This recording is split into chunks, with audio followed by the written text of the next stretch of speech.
Welcome to my channel Kirti smart kitchen. आज आपण डिंक घालून ड्रायफ्रूट्सचे लाडू कसे बनवायचे ते बघणार आहोत। चला तर मग हे ड्रायफ्रूट्सचे लाडू कसे बनवायचे ते बघूया। एका जाड बुडाच्या कढईमध्ये 1 कप शेंगदाणे घालायचे आणि हे शेंगदाणे मंद आचेवर भाजून घ्यायचे। 3 ते 4 मिनिटं हे शेंगदाणे मंद आचेवर भाजून घ्यायचे आणि शेंगदाणे भाजून झाल्यानंतर गार करण्यासाठी ठेवायचे। याच कढईमध्ये अर्धा कप मखाना, 1 कप बदाम, अर्धा कप काजू घालून मंद आचेवर काजू, बदाम आणि मखाना भाजून घ्यायचे। 2 ते 3 मिनिटं काजू, बदाम आणि मखाना मंद आचेवर भाजून घ्यायचे। भाजून झाल्यानंतर एका प्लेटमध्ये काढून गार करण्यासाठी ठेवायचे। याच कढईमध्ये अर्धी वाटी तीळ घालून हे तीळ सुद्धा भाजून घ्यायचे। गॅस मंद आचेवरच ठेवायचा आणि 1 ते 2 मिनिटं हे तीळ मंद आचेवर भाजून घ्यायचे।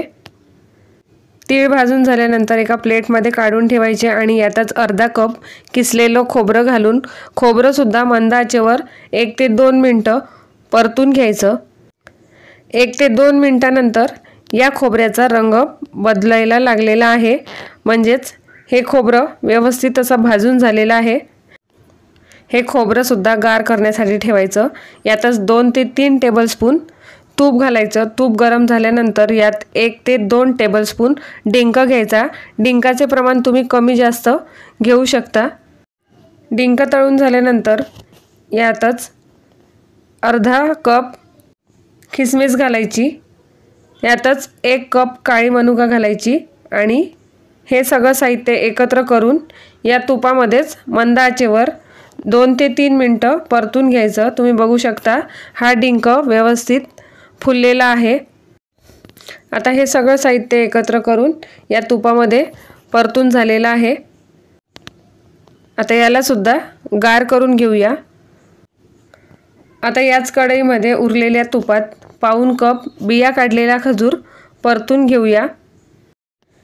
1 ते 2 मिनिटं या खजुराला मंद आचेवर परतून घ्यायचं। आता तुम्ही बघू शकता हा खजूर नरम झालेला आहे।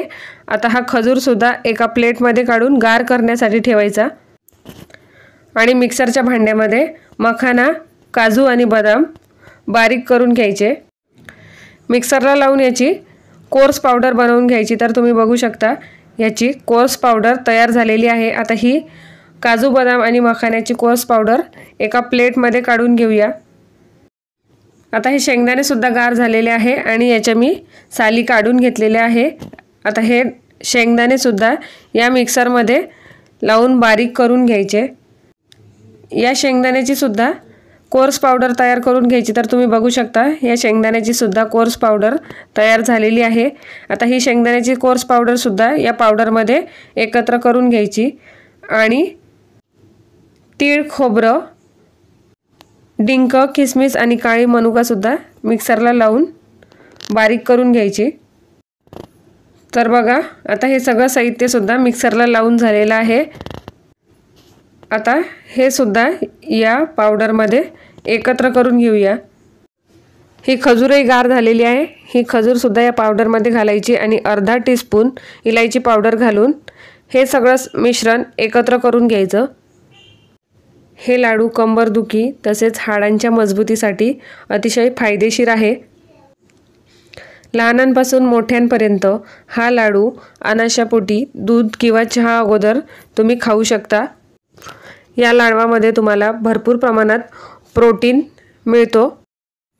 हे सगळं साहित्य एकत्र झाल्यानंतर याचे लाडू वळून घेऊया। तर तुम्ही बघू शकता अतिशय पौष्टिक असे हे लाडू तयार होतात। अशाच प्रकारे आपण सगळे लाडू बनवून घेऊया। अतिशय बुद्धिवर्धक असे हे लाडू तयार होतात। या लाडवाला तुम्ही 1 ते 2 महिने एअरटाईट कंटेनरमध्ये स्टोअर करून ठेवू शकता। रेसिपी आवडल्यास लाईक, शेअर आणि कमेंट करायला विसरू नका। पुन्हा भेटूया अशाच नवीन रेसिपीसोबत। तोपर्यंत धन्यवाद।